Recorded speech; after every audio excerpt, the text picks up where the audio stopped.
Hello and welcome to Who Corner to Corner. I'm Jeff and I'm joined as always by my good friend Paul. Hello, that's me. But Paul, we're not alone today, are we? No, we are not, Jeff. We Paul's have looking around him to company. check who's hiding in his room. We have celebrity company, in fact. We do.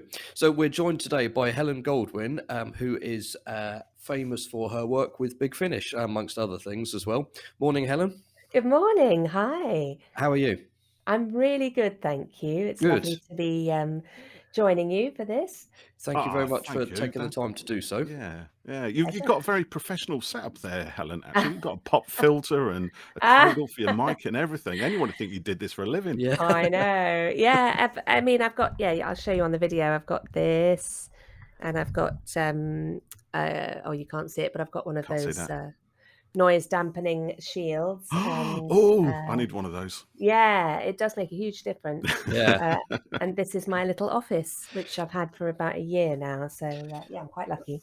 So I've just thought of another question. We'll get onto our main ones in a minute. But have you been recording in there during lockdown and all of that over the last couple of years?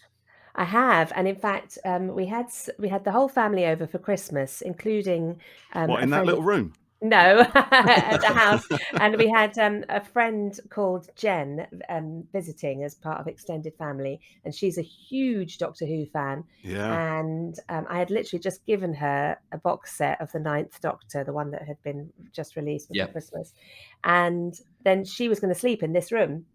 And she came downstairs just after she got ready for bed. She said, "I just got to ask, did you record 9th Doctor in that room?" And I said, yeah.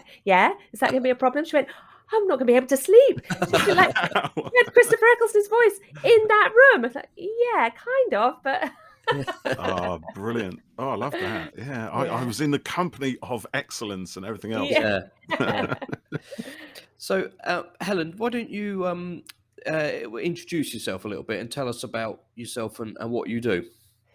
Well, so I always find it very difficult to describe what I am and what I do. I found a new word in recent years, a polymath. Apparently, I'm a creative polymath.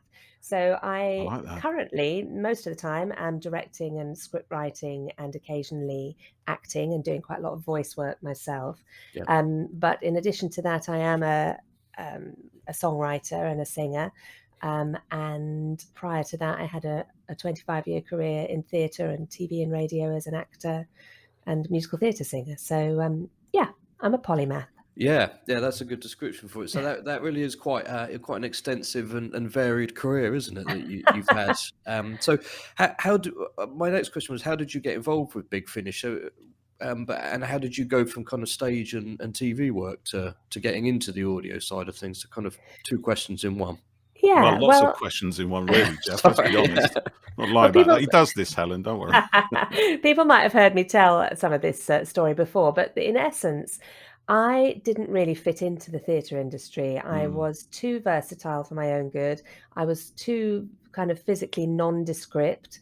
You have to kind of be a very classic archetype of a type of kind of casting type. And I obviously was a character actor from very young, and nobody wants a 19-year-old character actor really, unless they want you to understudy, which is what I did loads of. I played, small parts in the ensemble and covered all the leads. Like, my first job was in Uncle Vanya with Kenneth Branagh's company, if I could drop that little name. But I was 19 and I was understudying the 3 lead roles, all of which were completely different characters and ages. And that should have told me really what was going to happen. Carrying on. That was exactly what kept on happening. So when I got into the world of voice work, it felt such a relief and such a place of comfort, because it didn't matter what you looked like. It didn't matter how thin or fat you were. It just mattered that you could do the voices and play the characters. And I felt like I'd found a niche that was absolutely right for me. So when I did do my first Big Finish, I didn't even know what Big Finish was. I didn't know what a Doctor Who audio was. I just was invited by Barnaby Edwards, who was directing a script by Nick Pegg, to play this very small role in one scene. And obviously turned up and saw all these amazing actors around me, and Colin Baker, and and so it was very exciting. And then I wrote to Gary Russell, emailed. Thankfully, email had started in earnest then, and because I always was dreadful at schmoozing, dreadful at doing that stuff that you have to do, networking. Oh, terrible! I hate all that. But I could do it via email, so I wrote to Gary, said, "Please, please, please, let me come back and do some more." And he very kindly kept bringing me in to play obscure aliens for the next few years. Took me at my word that I had no inhibitions. You know, I didn't care about making a fool of myself. And then I got the Tomorrow People, and then I kind of got more and more ingrained with the company. So you I became was part of very the lucky. family. Yeah, very gradually over 20 years. I was just going to ask how long this has been over. It sounds like probably, from early days of Big Finish, really. Well, I was in one of the first in Spectre of Lanyon Moor. That was my very first. Yeah. And I was in the first ones that Paul McGann ever did as well, Storm Warning and Sword of Orion. And I didn't understand the significance of any of it. Everyone was like, "Oh, you know, we really want Paul on board." I was like, "I don't even know what you're talking about." But yes, I'll play those aliens. I'll do that. I'll wear that rubber costume. So except you don't have to because it's on audio, isn't it? Exactly. Yeah, you can be free. No prosthetics. It's interesting what you say there about.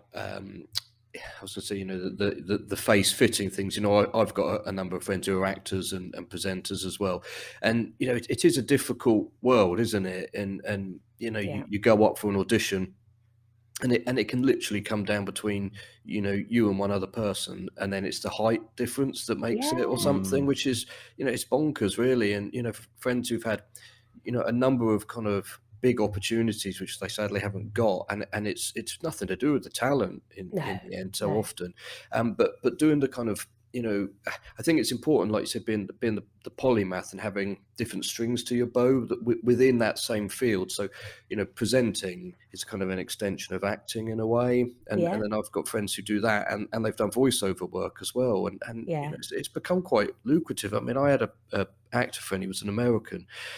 And he bumped into his voiceover agent just randomly one day, and they said, "Oh, you know, we must try and get you some more work." And then he said the next month he ended up busier than ever, and then in the space of a year he did more VO work and earned more money than he'd done with his acting work. And you know, he said, "Oh, you know, it's great. It's worked out really nicely for him." So it's not, it's so random as well. It's so sort of. I mean, the one thing that I did get seen for, because I didn't get seen for the work that I wanted to do, I couldn't even get through the door for it. I got discarded before I'd even, you know, shown them what I could do, because on the basis of my nondescript photograph, and B, my very eclectic CV, because I didn't want to be pigeonholed as any one thing. I wanted to be many things. And of course, as a casting director, they want someone they can sum up in 3 words. And I still don't think you can do that about me. No, not at all. I was looking at your website and, you know, your sort of, you know, list of work and things, and it's so varied, but that makes for a rewarding job and a life, doesn't it? And you know, every day is different. And you know, and I was trying to describe it to a friend recently who's in what I would call a normal job, and they were horrified. Is there such a thing? I know, they were horrified at the notion of the fact that I don't know what's happening from one month to the next. And I said, actually, the times where I get depressed are when I know what's happening for the next 6 months, because that's boring. I love it when there's a potential adventure around the corner. Like somebody will phone me and say, "Do you want to do this job? Do you want to go there? Do you want to try this?" That's thrilling to me. And when that's not happening, that's when I get really like petulant, like, "Oh, my life's really dumb." You get used to it, don't you? Like I kind of I wake up and I think, who knows what's going to happen today? Who knows what call or email will come in, and what work will come about? And you know, that's part of what keeps this interesting. You know, and same for you and you as well, Paul. The process we go through might be the same in our point of camera, or you know, you go to the sound booth, whatever. But the subject matter is different. And that's what keeps it, you know, interesting and challenging. And also learning. Like somebody asked me to give some advice to young actors the other day, and I said, just always be acquiring new skills, and not necessarily in the acting world. Like one of the best things I ever did was I went and did a 3-month administration course, and because I wanted to learn to touch type and I wanted to understand how to use software programs. And that has been invaluable for me as a director, as a producer, as a training consultant, you know, in managing my life. I couldn't have done it if I hadn't learned that. So always be acquiring new skills. Yeah, Every day challenging is a yourself. learning day, as Yeah. they Yeah. say. Yes, Yeah. it is. So you were not a Doctor Who fan before you got involved with Big Finish, then? I watched Doctor Who for sure, Yeah. but I'm not a fan of anything or anyone. I never have been. I've never had a poster on my wall. I've never been to a pop concert and Yeah. screamed for someone. It just isn't in my makeup. Yeah, no, that's I understandable. Yeah. admire things. I admire people, Yeah, but yeah. I think that helps in terms of being a director and working with some big names as well. Because like, I don't care how famous you are. I couldn't give a Yeah, damn. I was just going to say that it's You have a real probably objective viewpoint then, I suppose, don't you? Yeah. yeah, that's Yeah. it, Paul. Yeah, it's an advantage in a way because for say for Paul and I, if we got asked to go do what you do, we'd be gibbering Rex, Yeah. but we'd be Yeah. professional, Really would. But Yeah. yeah, it's you've got no kind of you're there to do the job and make it the best it can be, and Yeah. to focus on it that way rather than with that kind of fan angle on it, Yeah. I But suppose. also, I suppose having been an actor and having been an actor that had ability but couldn't get the breaks, and I know lots of actors like that who are amazing talents who just didn't get a break. So if you're someone that happened to have the right face in the right place at the right time and you've done the right preparation, good on you. But that's luck. Yeah. What you do with it then is either admirable or not. But if you happen to be born looking amazing and you've got talent and then you meet the right people, then you've been very lucky. Yeah. And that's not something I admire. I admire if you do something extraordinary with that luck. Yes, yeah, to keep on building from it Yeah. and go from there, and That's it what you doesn't do with your become. gifts, isn't it? It's the choices you Exactly. make, the way you steer your life, the way you bring betterment for yourself and for those people Yeah. around you, and and the help them. contribution you make to everybody else. Yeah. Yeah, all of those things. So tell us about the Big Finish projects that you've worked on, and I just thought it's a long list. Yeah. It is, isn't it? We've mentioned a Yes. few, haven't we? So you were Yeah. there at you said you were there right at the start. I mean, those titles you mentioned, they're some of my absolute favourites. Wow. Spectre of Lanyon Moor. That's the Brigadier, isn't it? I mean, Classic. Nicholas Courtney. Yeah, and Doctor Who and the Pirates. Obviously, I was in that playing Pirates. Yeah. Sally, and I got to sing in that. I love that Yeah, one. I mean, I just played. I think I've been in over 100 audio Wow. dramas as an actor, Wow. and I've definitely directed. I can't even begin to think. Lots. Lots and lots. That list is massive, isn't it? And I've written about 18 hours worth of produced audio drama as well. So lucky me. But yes, I suppose the ones that stand out. That I suppose if I work backwards, really, I've had such an amazing time working with Christopher. Initially, it was remote in this room, in this very room. Yeah. As we said, yeah. And we did build up room. A great rapport, even Brilliant. though we couldn't see each other. And then for the next ones, we were in studio, and everyone was in such a state of excitement because we were just coming back out of lockdown. And also Chris is such a. I hadn't anticipated what a physical presence he is, what a charisma he is, because I'd seen him in Doctor Who and in other things, but I hadn't really. I never kind of Google anyone, or I didn't read his autobiography or anything like that. I was just like, oh yeah, I'm working with Christopher Eccleston. And then I met him, Cool. and I was quite bowled over by his presence and his charisma. Really? Wow. And we had such a great time. It was one of the most exciting, fun experiences I've had in the studio, and also because of the rapport with me and Chris, but also the people that want to work with Chris are amazing, and they're so excited to be there. It's absolutely wonderful that he came back, and Paul, have you listened to the box sets? I have started listening to them actually, and it's interesting what you were saying, Helen, about Chris's presence. I mean, I've never met him in person, but one of the things I think with all his performances on TV, he inhabits that space. He fills the space. He brings that presence on screen, and I kind of thought, is he going to be able to do that in the audio? But he does. You instantly get that he's there in that story, dominating. Yeah. You can hear the joy in his voice doing it, and I just listened to the Macbeth one this week from the third set, and it's brilliant. And he it just really feels like he's been taken off screen in 2005 and brought into these planted brand him new. in. It's been It's so wonderful, good. isn't it? And I had no expectation at all of being part of that. I just knew. I did ask David Richardson during lockdown. I said, have we managed to pin anyone down because of lockdown? And he said, no, sadly not. And then literally like 2 days later, Big Finish announced that Chris was doing them. And then David emailed me straight afterwards and apologized. He said, I'm so sorry for lying to you, but I had to sign the NDA, you know, I couldn't say. I mean, and then he said, it's another... do you want to direct it? Even better, isn't it, really? Wow. Yeah. I mean, it's such a big coup getting Chris back on because you know, he was quite adamant he wasn't going to do Doctor Who again for know the experiences he apparently had when he was filming it. He just left that behind. But to get him back in is, I mean, it's a big thing as a fan, because we're both big fans of Doctor Who, and to have him back in, to have any Doctor, any actor who's done the role previously coming back in is brilliant. And this is a big thing for Big Finish. The fact we had Paul McGann, and we still have Paul McGann and Colin Baker and Sylvester and Peter. All those guys are still seemingly enjoying what they're doing, and it's and it's thanks to you guys, the creative team and the family that you've got there who bring this stuff in, and it's more content than I can keep up with, to be honest. I've said this on the podcast before, but it's a lot. I love the fact it's still being produced. I think it's brilliant.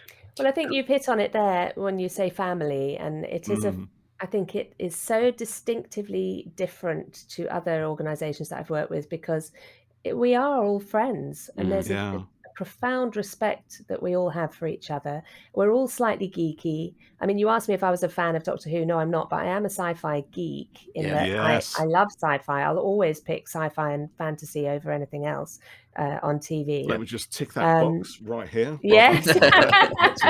And we're slightly a bunch of kind of slight outsiders of the general industry, like I've described, a bit more intellectual, a bit more kind of interested in other stuff, and we've all found each other here at Big Finish. And obviously we've got Jason at the top and Nick Briggs, who are both just wonderful human beings who really want to do the right thing by everyone, and that's such a rarity to find. Well, I think, like Paul was saying, the fact that so many actors and talents keep coming back to it all, they wouldn't do it if they didn't enjoy it. I mean, I was going to say about Chris, so he came back to do his first 4 box sets, and he's doing another set, isn't he? It's all down to me. Well, I was going to say, but don't play it down. Well done, Helen. Because, Thank you. But, a big part of that must have been, his relationship with you and enjoying that process. And well, he did. He obviously was directed by I think. Well, I know Barnaby did one set because I was acting in that one. And I think Ken Bentley might have done one. I can't remember. But yes, I mean, he's had a great time with everybody that he's worked with. And a big part of my job is to make sure that everybody has a great, fun day. Even when we're under pressure, even when things are going wrong technically, I have to be the one that is like, no, it's all fine. Everybody's great. La, la, la. We're having a lovely time. It's all fine. There's no problems at all. It's good. Everything's under control. But very sweetly, at the end of the last set, Chris said to me, he said, I notice what you do and how hard you work to keep everybody happy and to make sure everybody's feeling confident and supported. And it's very rare for anyone to notice that and to let alone to comment on it. And I really appreciated that insight. That's so sweet, isn't it? Yeah. I remember when it was announced that David Tennant was coming back, and I think there was an email that you could order it now, and there was a special kind of book set that they did. And I was pushing my son in his pram in the park, and I was just looking at my emails, and this thing came through. I was like, "Stop! I'm going to order this now." But, everybody stop! Stop right now. But it was such a big thing that to get him back, and again the same with Chris, like we were saying. So it'd be interesting to see who else returns in the future. Yes, I mean, I don't know what everybody's wish lists are, but I suppose the main thing is reputation counts for a lot. And even though we've lost our lovely lunches at Big Finish, which were Yeah. part of our allure Yeah. because of COVID, Yes, we can't provide those. we spoke to Bhavnisha about Oh, yes. We you know, did. her Big Finish We stuff. wanted and the we said, inside scoop yeah, on whether we've those heard Big about Finish these lunches were really that good, and no, they legendary were. lunches. They were amazing, yeah. But I'm going to withdraw my application to Big Finish right now. I don't want to know. So that's sad. But even though we've lost those, we're still enticing amazing people to come and work with us. And also because the scripts are so amazing. You know, our writers are incredible. Well, that's it. I don't think people would, you know, sometimes a job's a job, sure, but I don't think people would keep coming back if you know, they weren't feeling the love from, you know, from your side, from the fan side, and Sure. getting something out of it creatively themselves, you know. Yeah, of course. So I think certainly for myself, I'm looking forward to Jodie starting it at some point down the line. I think they have to wait a certain amount of years, don't they, before they can? I think so. Yeah, probably in the contract, isn't it? I guess. Yeah, because they just got 12th Doctor stuff now, didn't they? But not Peter yet. So I mean, what's amazing is that there is work going on into the future. You know, the fact that Big Finish has got the license going into the future, it's quite kind of mind-boggling, really, the potential of it all. Yeah. Although you do, sorry. Oh, I was going to say, and being reassured to know that we're going to be getting more, you know, more stories for years to come is great. Yeah. Yeah. Problem is, though, you know, sometimes if I'm asked to write a Doctor Who and they say, yeah, set it where you want, set it on any planet, make up some aliens, or do a historical, you're like, first of all, you think, oh, there's too much to choose from. Yeah. And then if it's a historical, frequently I'll send an idea and they'll say, no, we've done that. Yeah. Yeah. Do they have, you know, like on a TV show, you know, you have like the Bible, which is all the kind of, you know, the history of the characters and things. They must have something like that to log all of these ideas and track arcs that the characters have had and things. Well, I might be wrong, but I think there's just one woman at the BBC that has all that information in her head. Wow. And I'm pretty sure I've met her. In yes. her head. Yeah, because we have to, obviously we write a treatment and then that gets sent off for storyline approval at the BBC. And this person, or whatever system they use, they have to work out if it aligns with all the existing stuff, canon, and then it gets approval or not. So yeah, there is definitely somebody at the BBC who I have met who is an absolute mine of detailed information about everything that's ever happened. Some kind of mega mind ultra brain. Yes, there is a mega mind ultra brain in that role. Yeah, Revenge of the Polymath Mega Brain. Somebody's dream job, isn't it? Yeah, it is. Yeah. So, wow, Helen, tell us a bit about the differences for you between writing, directing, and performing. Well, certainly writing feels similar to performing in that you're so invested in all of the characters. And I remember when I wrote Attagirl, my episode for Attagirl 1, and I had to, it's going to be a spoiler here, I had to kill off a character, basically. And I didn't want to kill her, but she had to go. And so I wrote... I wrote this scene, and as I was writing the scene, I was weeping and weeping, and then I had to go and do the school pickup. Like, I've just killed someone. I've killed someone on paper. Paper. Yeah, but it's the same emotional connection that you have if you were acting it. I suppose because I am acting all of those characters in my head. Well, yes, you have to, don't you, to be able to write it? Yeah. And then the directing is slightly different in that I just have to trust my instincts again as an actor and as a writer. It's a joining of the dots, isn't it? And as a kind of leadership consultant, which is what I did for some years as well. So I'm utilizing leadership skills and positive language dynamics, and trying to, because I would never say to someone that doesn't work, how you did it then didn't work. I'm always looking to say, well, that bit was great, and what we need to do is get that bit up to match it, or can you do it this way? I'm always trying to tell people what I want rather than what I don't want. Yeah, it's a delicate line, isn't it, to keep someone's confidence up and not tell them that that wasn't up to scratch. It's Yeah, there's 'cause ways then of they're wording it. crushed. That's Yeah. it. Exactly. Yeah, Yeah. it's pulling the talent from them, isn't it? You Yeah. know, coaxing it out, giving them the belief and the confidence to really go for it. Yeah. Because Exactly. they So can do it. You know they can do yeah, it. you trust that you have to trust that these actors have gone through all this training and have this instinct and this desire to do it. And if they're coming up with a not great performance, it's Yeah. because there's something else going on. They are lacking in confidence or they've misinterpreted something. Yeah. So yeah, you know, very occasionally I've had people who have not been strong at the start, and I've just said, "Yeah, that's sounding great." And here's how we can make it even greater. Yeah. Yes, that's it.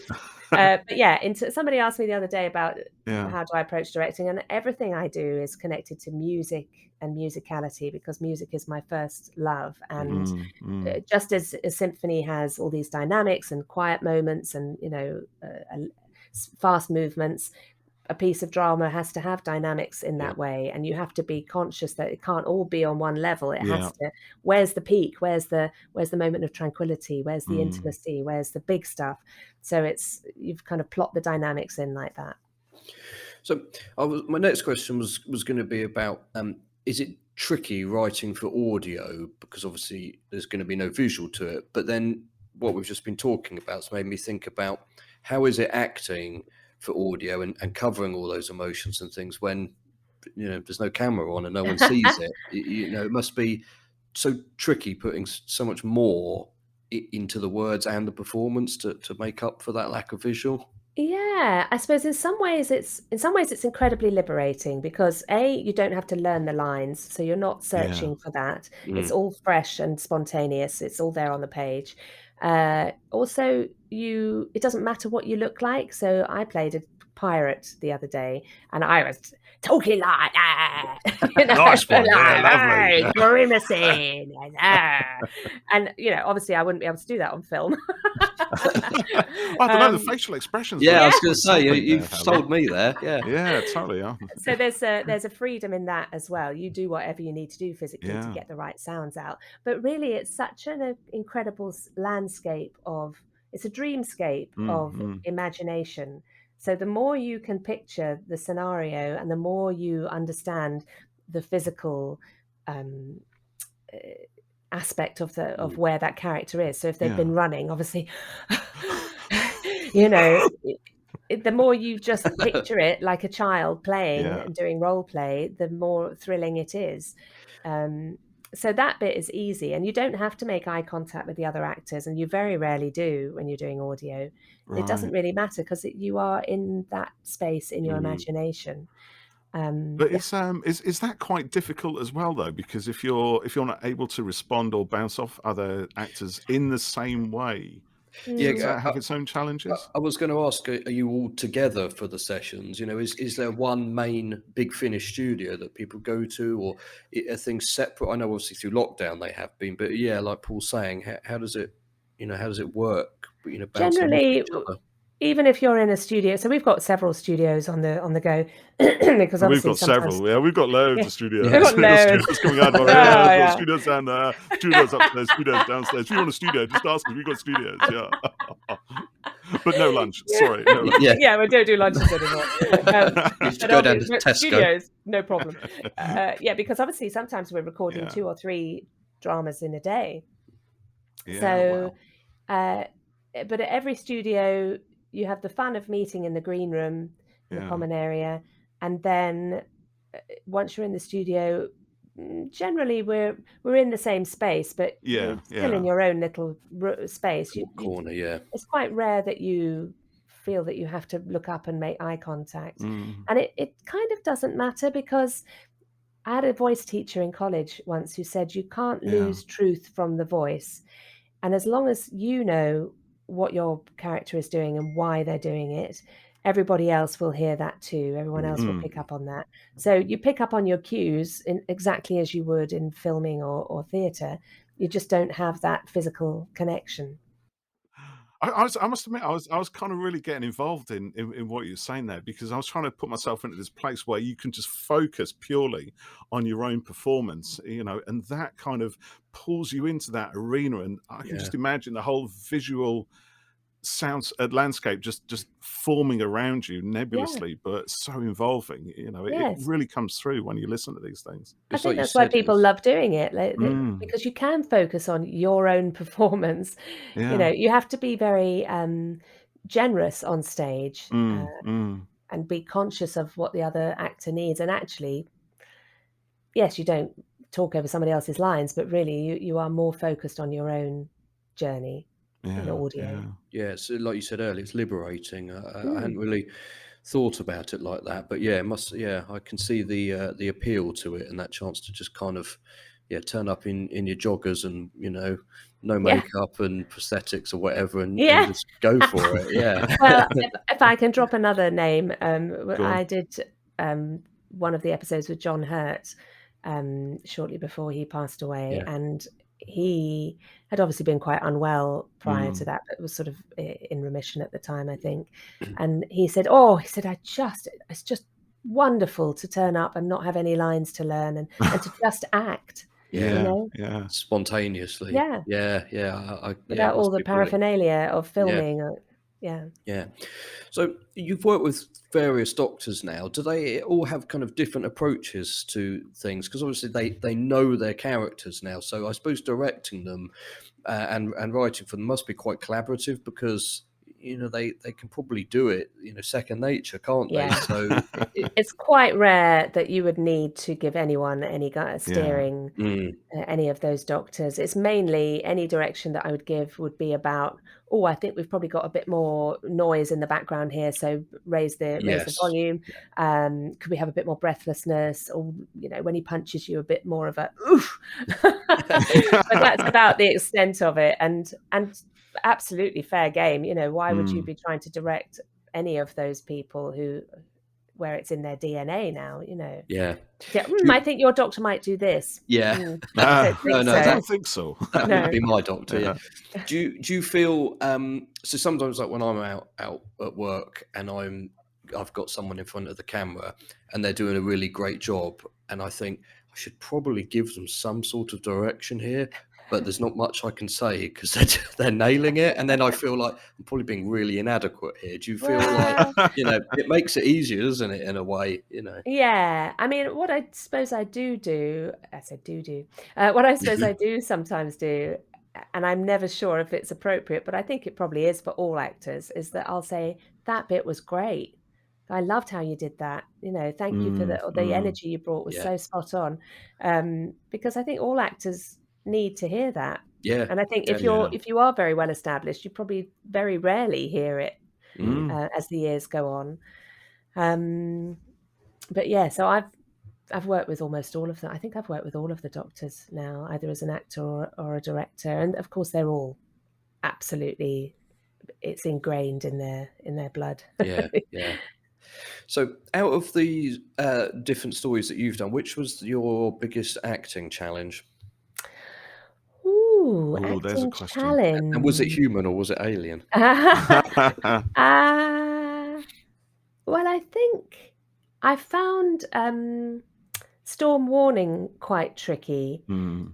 because I was 3 strains of the same alien species in that. So one of them was in that pitch, and one of them was in the Mm. middle, and one of them was down there. Yeah. And then I had to have conversations with myself, and then everybody else in the other booth was laughing at me. So, Because it so was you so get paid for ridiculous. doing that. I Yeah, get the yeah. piss taken out of me completely. yeah, yeah. He's doing it again. He's sorry for himself again. Paul's dream job, isn't it? Yeah.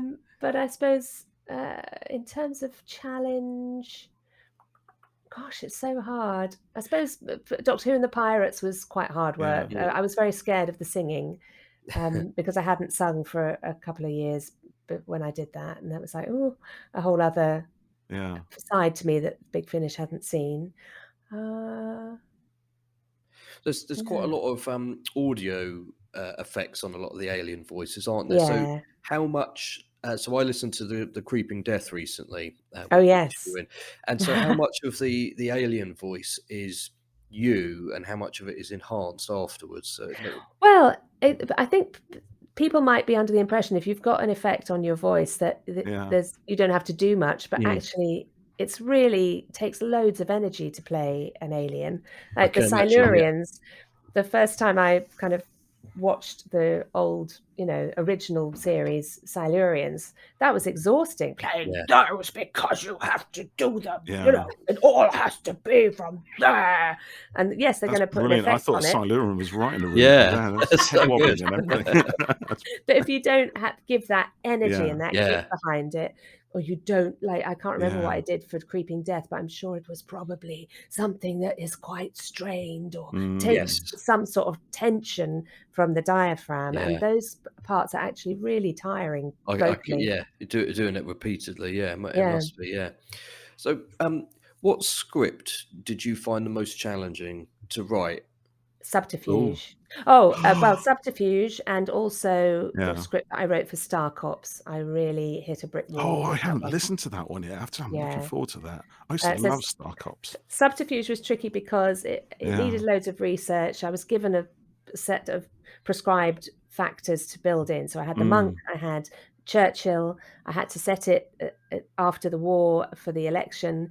Obviously, I had Sylvester's doctor. And so there were all these elements that I had to build in. It's like, so I had several lead characters, and that boggled my brain for about a week. I just sat in front of my desk and thought, I don't even know how to begin with this.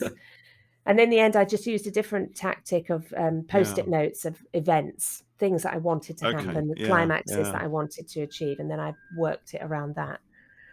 Yeah, that's quite interesting, because I was just listening to that one, actually. It is quite a cast of characters, and even though it's quite a tight cast in a way, it's the canvas seems really broad, and it pulls in themes from the kind of sort of spy thrillers of the time, and of course we've got Winston doing his thing, so and then you get this weird counterpoint where you've got like the seriousness of that kind of spy thriller genre with the ridiculousness of the monk and his kind of jolly jokes and everything else, and it's a mesmerizing listen. And then you've got a sci-fi element as well. You've got the thing with the the two stranded aliens and everything. That's a huge. I could just imagine now the number of post-it notes you must have had. And it was like that. It boggled my brain. And actually, I had been to the Spy Museum in Berlin the year before, and that was what kind of inspired all of that. But I was really proud of how it turned out. But it was painful. Most of it's painful. Writing it's painful. Yeah. Was it one of those when you were kind of glad to see that it was done? Pleased with it, obviously, but glad now that it's done, it's out there, and the result is fantastic. Oh, well, thank you. Yeah, I was glad to see the back of it. I was trying to find a polite way to say that, but if you want to put it that way, it's fine by me. Glad to see the tail end of that one. We spoke to Bav recently about Timejacked, which was a great adventure. So, what was it like working with her? And can you tell us if we'll hear more of Kira Sandstrom? Well, I don't know. I genuinely don't know the answer to that question. But when I cast Bav in that series, and I did not know her Doctor Who connection. I basically I was listening for the right voice. I knew what the right voice was, and I went through loads of different actors. I listened to loads of demos, and then I struck upon hers. I thought, oh, yes, perfect. And then I looked up her CV and thought, oh, okay, so she's got a connection already. So I wasn't sure if she would want to do this character. And then I was delighted when we got her, and of course she's delightful, lovely, brilliant, so professional. She got on brilliantly with Jacob Dudman. They had great chemistry, and they had a lovely time together. They were at the studio, and I was remote, unfortunately. She said that they were together, didn't she? Yeah. And I think that's such a big part of it. If you've got chemistry like that, it really helps. Yeah.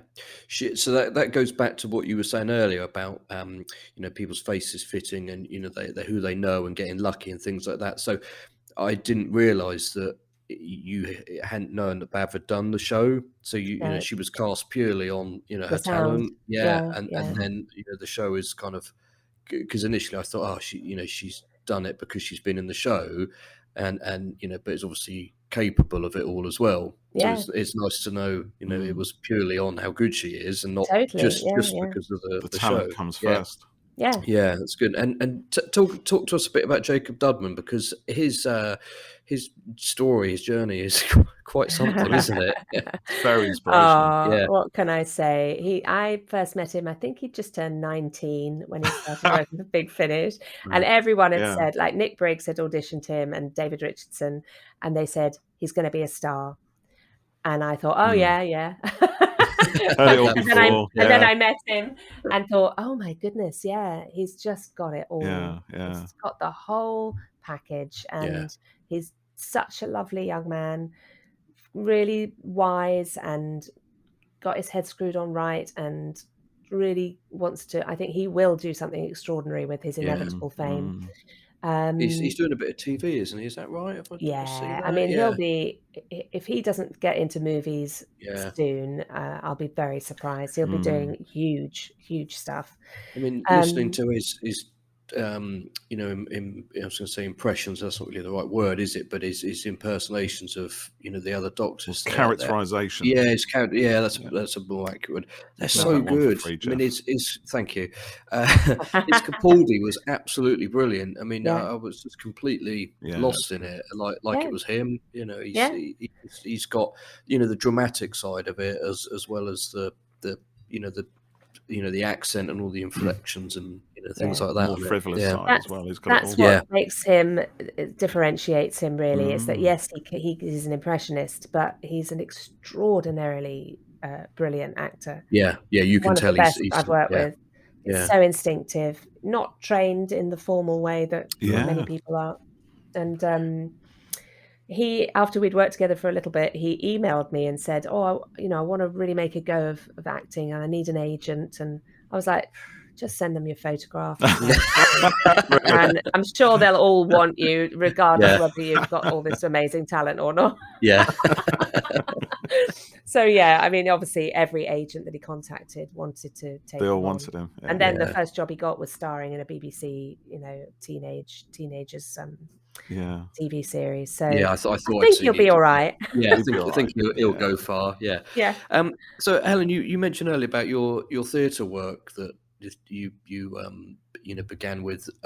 Tell us a little bit about that, because it's quite an impressive list of directors that you've worked with, isn't it? Yes, I mean, I trained originally. I went to ballet school from the age of 12. I was at full-time ballet school. Oh wow! Right. Yeah. And then went on to the musical theatre course at the same school, Arts Educational, and carried on doing loads of dance, loads of singing, but really knew that I wanted to be an actor more than anything. So when you come out of a course like that, and I started working professionally when I was 19. Yeah. People have preconceptions about you because you're a dancer in their eyes. So if you're a dancer, then you can't be a very good actor. There are all these sort of categories that you're put into, these pigeonholes that people want to cram you into.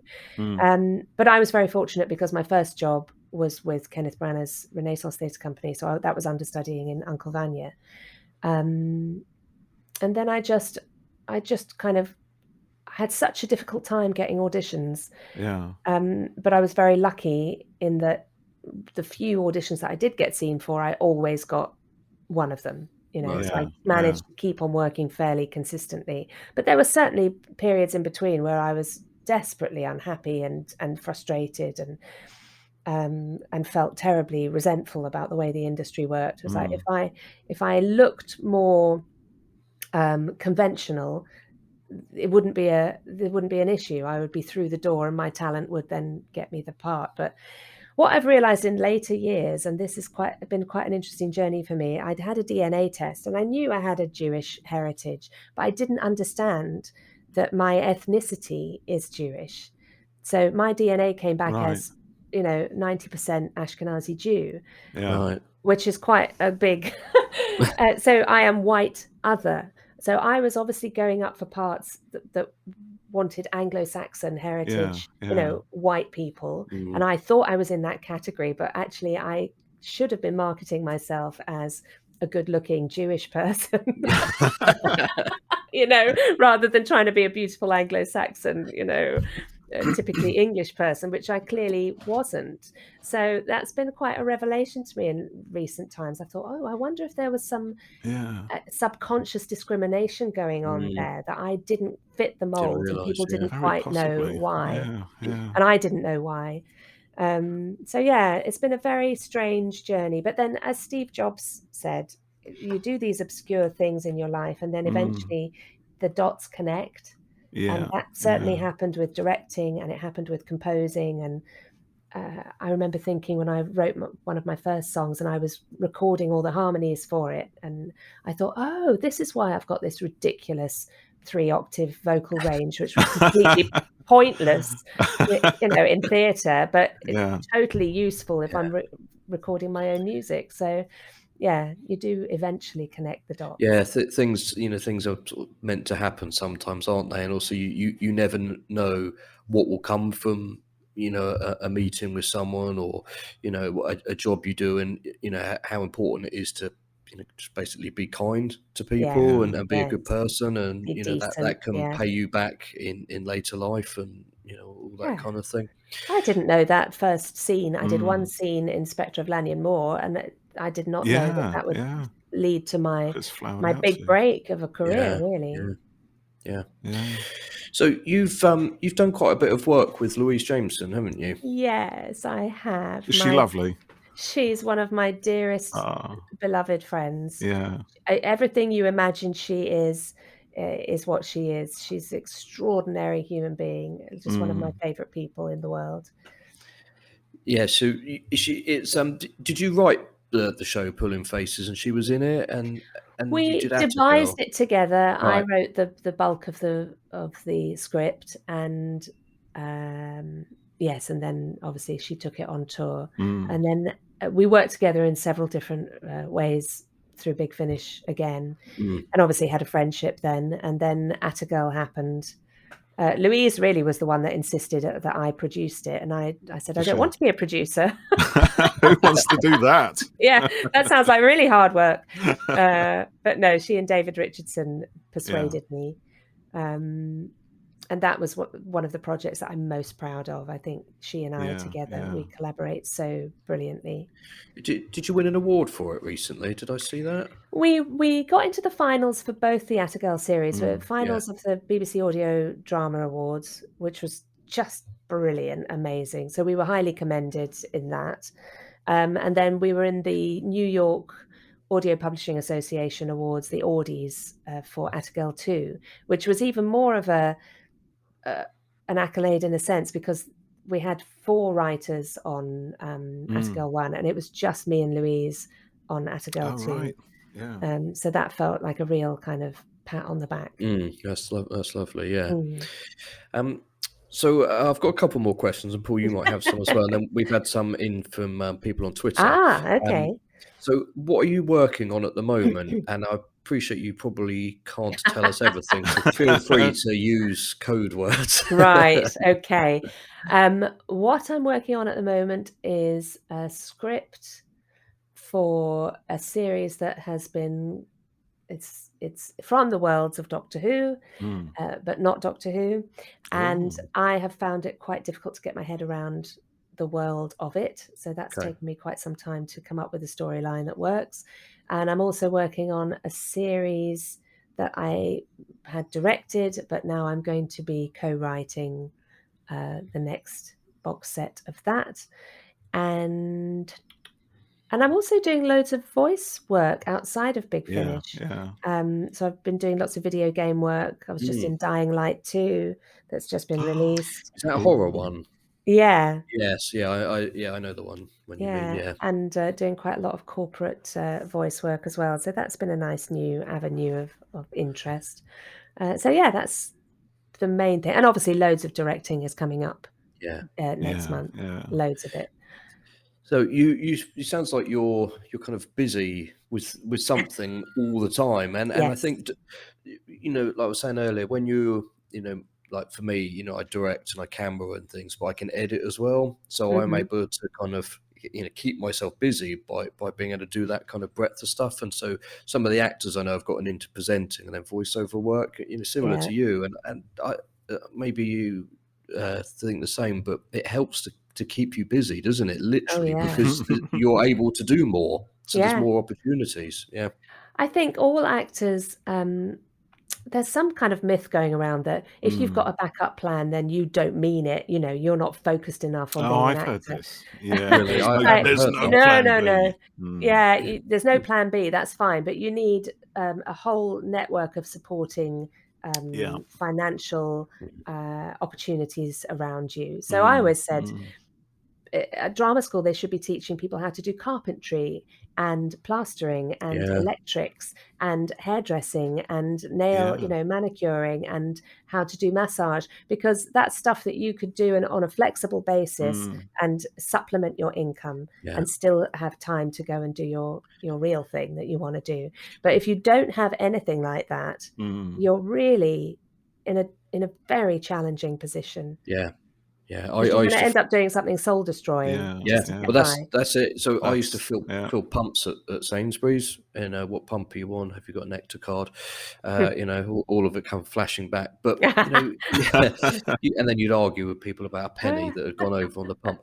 But That'd be me. I'd be doing that. yeah, I can believe that. But I think you're right, Helen, because it can be really easy to get the fear of it all, and I haven't worked in entertainment, as it were, for a month or something, and go and get an office job, and then you're stuck in it. You're stuck. I've had friends who, they do the 9 to 5. Oh, I'd love to get into photography, but it's almost impossible as you get older to take that leap when you've got a mortgage or kids or whatever. And so I'm lucky that I got going with my stuff, in my early 20s. But if I wanted to do it now at the age of 25 as I am now, 20 odd years later, I'd never be able to do it. It's too risky. So it's a privilege. It's a privilege to be able to work in the arts, and I totally get the argument about it being elitist, because regardless of my background is, my mother was the daughter of immigrants, German Jewish immigrants, and my father was a Barnardo's boy. He was in social care all his childhood. So it wasn't a very auspicious background, but they were both professional, they were teachers, and we had a reasonably comfortable life. But I knew, however destitute I was as an actor, and I was seriously destitute many times, there was a safety net there. So that was my privilege, to be able to keep going. If I didn't have that safety net, I couldn't have done it. So that's why people from working class backgrounds it's too dangerous, to slip down and fall down and not be able to get back up again. And anyone who has the privilege of a stable financial family background, where you will be rescued if you're really desperate. It really gets down to it. Yeah, if you don't have that, you're at a massive disadvantage. Yeah, I think you're right. And, having a job that offers you the flexibility as well, because an audition might come up, it's tomorrow at 9 o'clock. Well, if you're in the office, the boss says, no, we've got an important sales and marketing meeting tomorrow morning. Exactly. You've got to be there, chap. But when I, probably about 15, 16 years ago, I wrote to all the local businesses in my area, and I said, I'm a brilliant administrator. I can sort out your filing system. I can get everything, nice and clear for you, and do telephone calls and all of that. All I ask in return is flexibility, because I am an actor and I want to go for auditions. And I wrote these letters and I didn't hear anything back. And then a year later, I had a phone call from a woman called Deborah, who had a PR business locally. And she said, yeah, I'll employ you. So I did 3 days a week with her. And if I had an audition, I'd say, can I come in on a different day? She'd go, yeah. And then she became my best friend ever. We're just best buddies. We've been through everything together. And, I think there is the capacity to create an ideal scenario for yourself, as long as you've got confidence in what you can bring. Yeah, and you have to work at it a bit as well. But you can do it. And also you just never know what will happen. I've had things like that where I've emailed someone, don't get a reply. And two years later, you know, you get, oh yeah, just picking up on this again, and I'm reading the email thinking, picking up on what? Oh yeah, you know.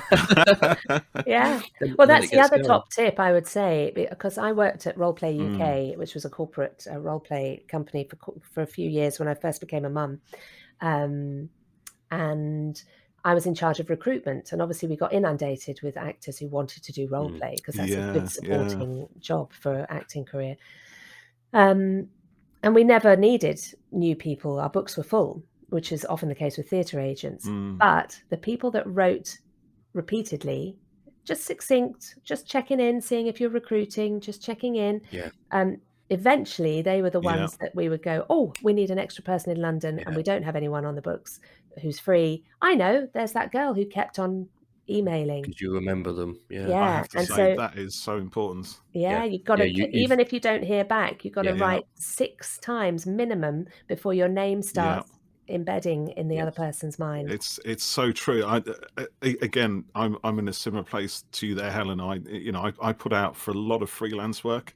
And I honestly, I get inundated with all kinds of applications. And I'm really glad you're saying that you didn't hear from somebody for 2 years, because I think I've got 2 years worth where I haven't actually got back to anybody, but I need to. Now you feel better. But the thing is, the people I have got back to and the people I have sort of brought in are those people who constantly chase me up. You know, and they're saying, have you read my CV? Have you done this? Can I just, reintroduce myself? Have you? And it's, I don't mind those things. I love it because you're right. It does put them at the top. And I would echo that to all young people. If you want to chase something, be persistent. You don't have to be obnoxious or anything like that. Believe in yourself. Have the confidence to push and push and push, I think.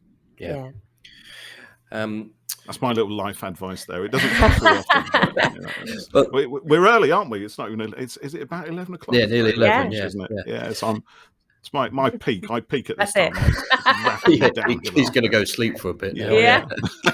Recover. I'm not quite sure how to follow that. That was quite an inspirational little moment we all had there. Well, it's a thing I love about all the fabulous, beautiful celebs that we've had on, Helen, is that you all tell us about your experiences from the inside. And I think what really resonates with a lot of our listeners and me and Jeff as well is the fact that we all start out as ordinary people with just like everybody else. We have hopes and aspirations and dreams, desires to do a certain thing. We have setbacks, we have failures, we're rejected constantly. Where the favorite thing we'd set our hopes and dreams on sometimes just doesn't happen because as you say, you might not just look the part in a casting director's eyes, but there's always another opportunity. There's always something, but you have to work at it. I think that's the thing. You can't wait for it to land in your lap, can you? I would say every inverted commas failure in my life, and there have been many, many of them,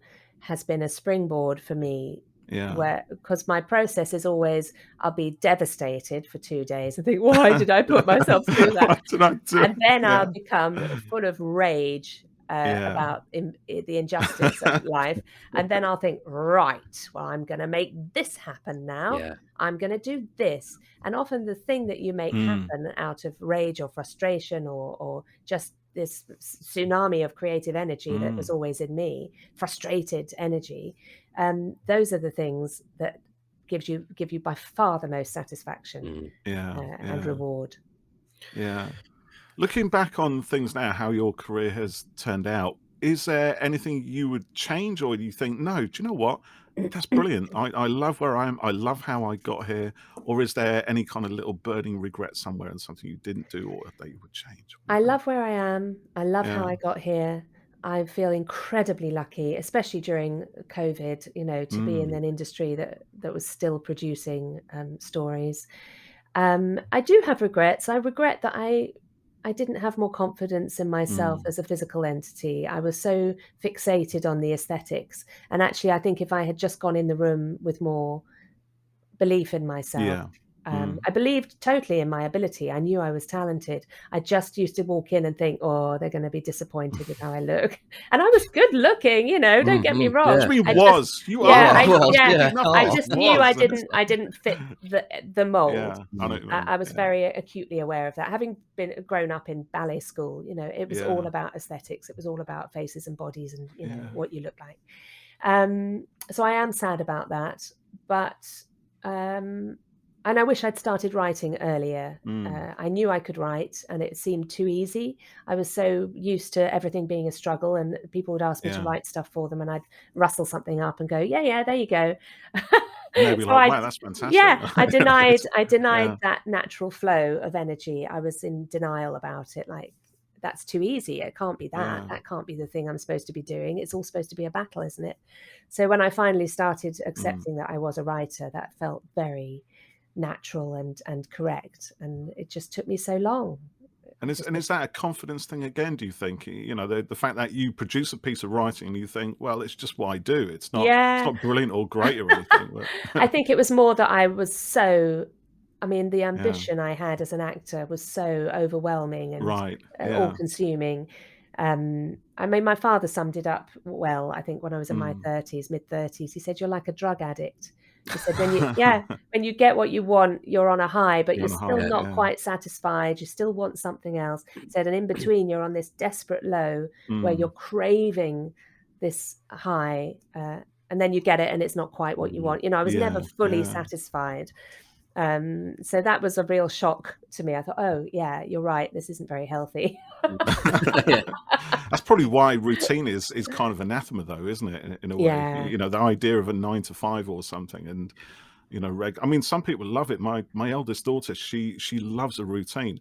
I don't. I despise the very idea of routine, and and so does my youngest daughter. My wife again loves a routine. It's right. There's a dividing line between the family, but actually between us, because if it was left to me, no chance, nothing would ever get done because there's no routine. Whereas actually, we need a bit of process, a bit of structure to kind of bring things into line. So it's nice that we have that.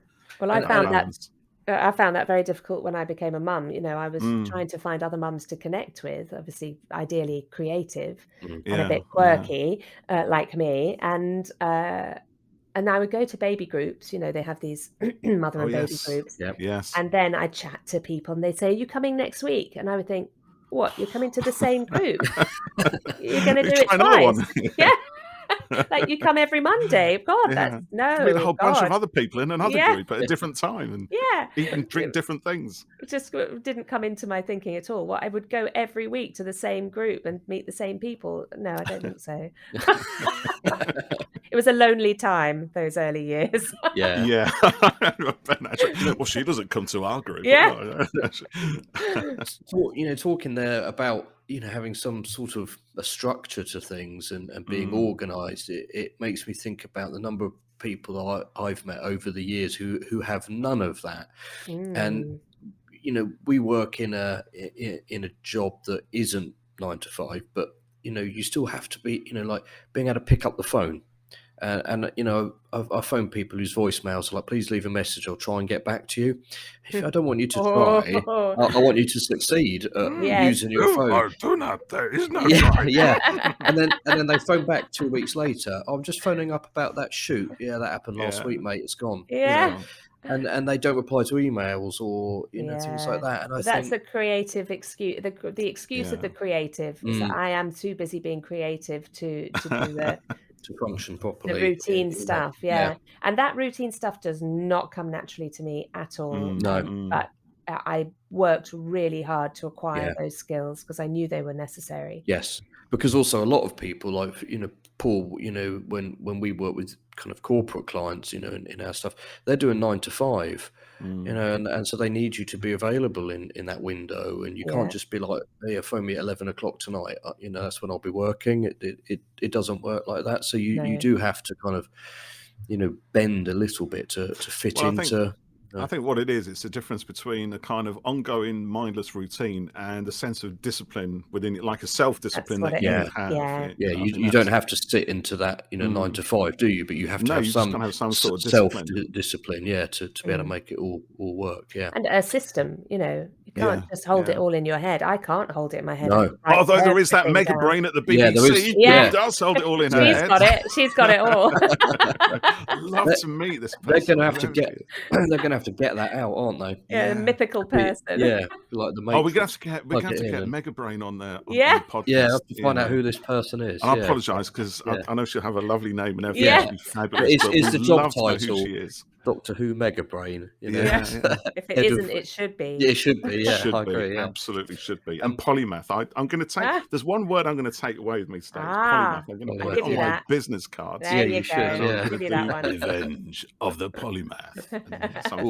Well, my next question was going to be, Jeff. what would be your dream Big Finish project? But I think Paul's just done it. It's Revenge of the Polymath. Revenge of the Polymath. I'll write that for you. I won't even charge you for it. It's fine. I would like to write an original comedy. I'd quite like to write a comedy sci-fi series.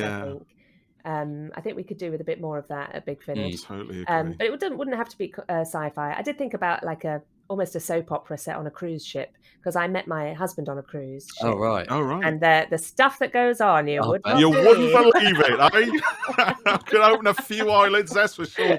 Governor. So something like that. I'd quite like to write an ongoing, almost like a sitcom.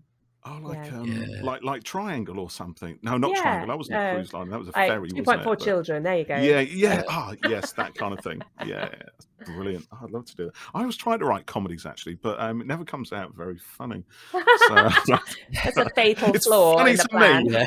I laugh like a drain when I read this stuff. Give it to anyone else. I did a comedy course with. I can't remember her surname. A comedy writer called Gronya something or other. She writes for Newsjack and lots of Radio 4 stuff, and she basically did a 3-day course on the nuts and bolts of the science of comedy. Way, there's a science. It was like the doors of perception opening in my mind. Like, on the first day I was like, oh, of course that's how it works. What it is. Yeah.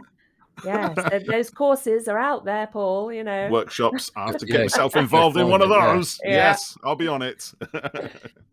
So I've got a couple of questions here from some of our Twitter followers. So thank you, followers. Yeah, thanks everyone. So this is from our friend Cooper Hillier, all the way from Australia. Well, he sent us a message in our chat group, didn't he, Paul? He said, "Can I ask 2 questions?" Yeah, and I said no. You can't ask 2 questions. You can't. But he's asked 3, in fact. Oh, go for it. 3. So we might have sort of answered one of these, but his first question is, what was your personal favourite project that you worked on for Big Finish? I'll let you answer Atagirl.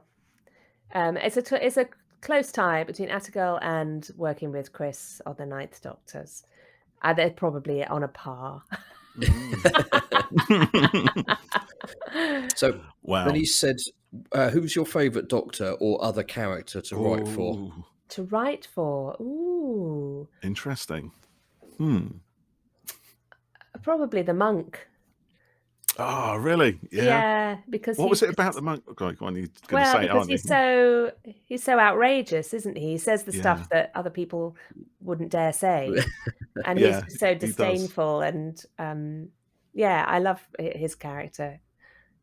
And it's. I'm just going to go into this just for 2 seconds because another thing I'll just remind me that I loved about Subterfuge is the relationship between the monk and the Doctor. The fact they're antagonists, and it's not like we don't get like a big confrontation in the way that we get like a Master Doctor confrontation.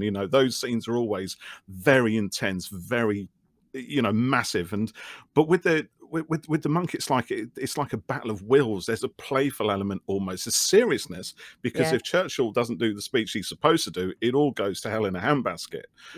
But the Doctor is more like, well, I can do better than the monk, I can persuade Churchill more, and there's this kind of push and pull between them that sometimes goes to comedy, has its darker moments, but is never one thing or the I absolutely loved it. I was quite deliberately pitching it like that. I wanted it came through then. I got it. Yes. Well done. Because a lot of my training work is about influence. It's about how you use language to influence the other person, and that's what the Doctor obviously has to do with Churchill. And it's very doctory as well, isn't it? You know, it's the sort of thing the doctor would do. You wouldn't pick up a gun and threaten somebody. It's how do I influence them? What can I do? What can I say? Yeah. And of course, the monk's trying to do his thing. Well, he's already got it. He's there first, and he's doing his thing already. He's in there, being manipulative already. Yeah, it's a difference between manipulation, which comes from a dark objective, and positive influence, which comes from the light, really. So yeah, that's what I set out to do, and you picked up on it. So thank you. Yay! No, thank you. I'm going to notch that one up as well. Next to my polymath, critical polymath. Yes. So Cooper also asks, what is the process of creating an audio drama like, or more specifically, what is an average day like for you? Well, in terms of directing, obviously I have to do the prep first, and that will take a couple of days, 2 or 3 days of reading the script, analysing the script, working out the schedule, putting the schedule in the right order so that people aren't hanging around, and anticipating how long each thing will take. Yeah. And then the casting process is quite laborious because I have to listen to lots of demos, unless I've got somebody in mind that I know already. And then I have to contact agents, blah, blah, blah. I have to email back and forth. And then the drudgery of it all. The drudgery. And I have to keep a close check on what actions I've taken. And I have to keep the producer aware of all that. Suspiciously like a spreadsheet kind of. Yeah, it's a bit of a spreadsheet job. And then on a directing day, just basically bring your schedule, turn up, meet everybody, have a cup of tea, talk to the engineer, no lunch, boring lunch. And then it's down to me to keep everything running on schedule, basically. Have you ever had a day run over? We've had loads of horrifically awful technical stuff doing remote. And we've had some actors where their whole system has crashed and we've had to recast in that moment. Get someone in at the last minute. We've had people whose internet doesn't work and we've got glitches all the time.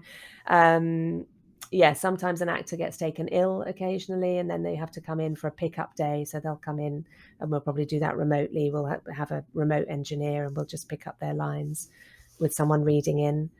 It doesn't always go according to plan. No, but it's how you cope with it, isn't it? Yeah. That's where the skill is. Well, one of the best pieces of advice I ever had was from David Richardson. I was getting in a panic about Atagirl because I was producing it and we'd run over. I was late delivering certain elements of it, and I was panicking. And he wrote to me and said, "It's just an audio drama. It's not like we're saving lives. It's not like we're doing brain surgery. It's just an audio drama. If it's late, we'll deal with it." I thought, there we go, a bit of perspective. That's it. Quite often, calms down and deadlines are fictional. I think sometimes, and you put this pressure on yourself and have this pressure put on you, and then actually, I've sent edits out to people, to a deadline. I don't hear anything back for 2 weeks. I think, I don't think you really needed it then, did you? Exactly. and it's having to balance your health. Because it does get enormously overwhelming and stressful. That's so true. What's more important, that we hit that deadline and I can't sleep for 3 nights in a row, or that I keep myself healthy and I can, and we flex a bit. Yeah, and deliver it to the best as well, rather than rushing and stressing on it. Yeah. So we had a question from Aidan, who's at Aidan CG01, and you answered this earlier. Really, he wanted to know what it was like working with Christopher Eccleston. So we beat you to it, Aidan. Thanks, Aidan. I loved it. I loved every second of it. I felt so lucky. Yeah. Do you know when? Are you? When does the new stuff start recording, or do you not know yet? I'm not sure. I don't know, actually. I don't know. Okay. The dates, all right. And then there's a question here from Faith Trust and Pixie Dust. I always like hearing people's names on screen. And the handle is at Peter Pan's Girl 22. So she says, will there be any future audios with the Meta Crisis Doctor and Rose and with the Tylers? It would be lovely to see the more domestic side of the pair and how they managed since Journey's End. Oh, I don't know the answer to that, but obviously there is more Rose Tyler coming, and I have directed that. So the whole set. the whole set. Brilliant. Wow. And it's rather marvellous. Of course, I'm going to say that, but Not biased at all, no. there are some really fantastic ideas and Yeah. concepts in there. Yeah, I enjoyed the first set, and the way Clive was brought back into it as well. Spoiler! Well, I think he's on the box. I think. Yeah. Just messing with your hair. Brilliant. Well, that's all the tweets that we had come in, and I Okay. think I haven't got any. Well, I've got loads of questions, but I'm sure we've all got things to get back onto today. Like whenever we talk to anyone, Paul, we're like, yeah, we could just keep going, couldn't we? But Yeah, well, we could, because we don't have busy lives. Like yeah. Well, I've got a script to write. Have you? Yeah. Oh wow, that sounds exciting. I love it. I wish I could just say something. I've got a script to write. I'd love to stay in chat, but I've got to, go and do something really creative instead. Rather than I've got a Zoom call in 5 minutes. With someone else. It's just really boring type thing. Although actually, we do write scripts occasionally, don't we, Jeff? Yeah, we do. Stuff Yeah, like that. yeah. It's all good fun.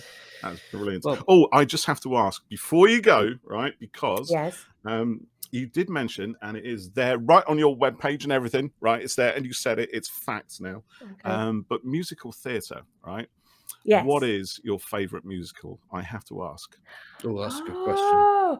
Well, it used to be Sunday in the Park with George by Stephen Sondheim.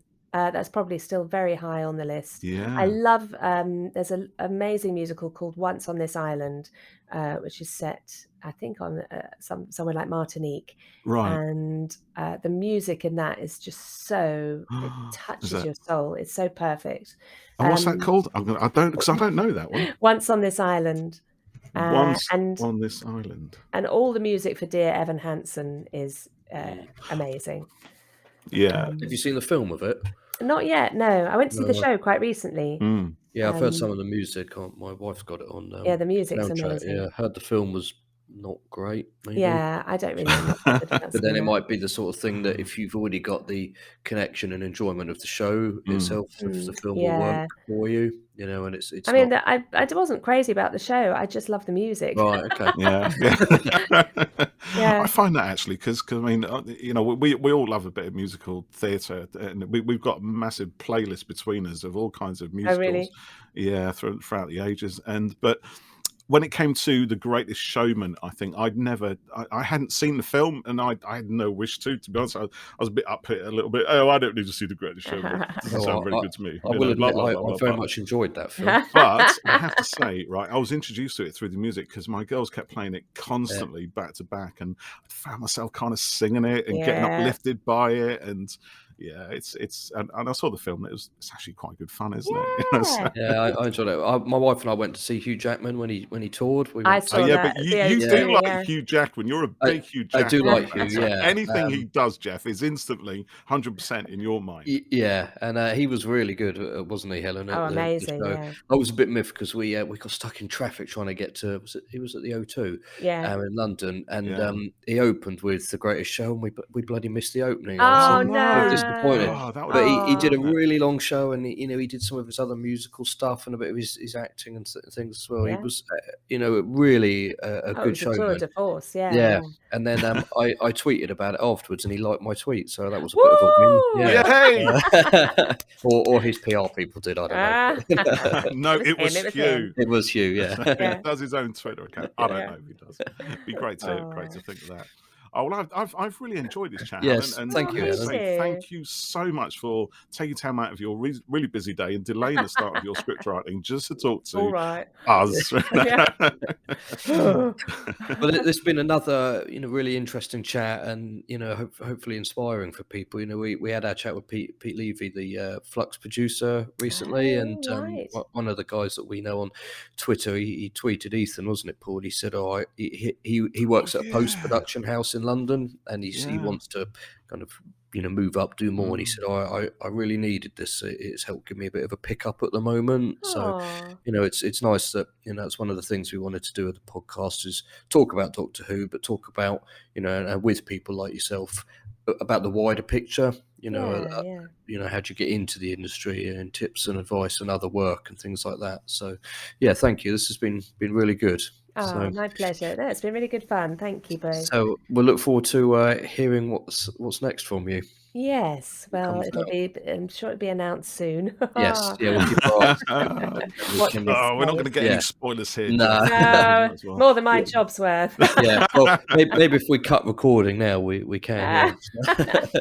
Thank you so much. Really, really appreciated Thank your you. time, and thanks for sharing your stories with us. Well, thank you for asking me. It's always very. It's just always nice to be asked. So thank you. Brilliant. Oh, Thank you very much. All right.